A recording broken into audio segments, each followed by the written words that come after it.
வணக்கம். இன்றைக்கி நம்ம பார்க்க போகிறது சூரிய ரேகையை பற்றி தான்.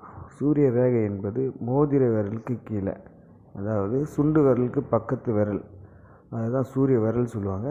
அதுக்கு கீழே இருக்கக்கூடிய பகுதியில் நேர்கோடு ஆனது காணப்படும். அதுதான் சூரிய ரேகை. சூரிய ரேகையை தொழில் ரேகைன்னு சொல்லலாம், ஏன்னா அதிர்ஷ்ட ரேகைன்னு சொல்லலாம்.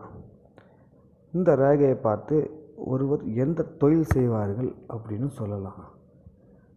அதே போல் வாழ்க்கையில் எந்த அளவுக்கு அந்த தொழிலில் முன்னேற முடியும், அந்த தொழில் இவர்களுக்கு உகந்ததா அப்படின்னு சொல்லலாம். கோடீஸ்வர யோகத்தையும் இந்த இடத்துல நம்ம பார்க்கலாம். அப்போது சூரிய ரேகையானது நீண்டு காணப்பட்டால் செய்யும் தொழிலானது சூப்பராக இருக்கும் அப்படின்னு சொல்லலாம்.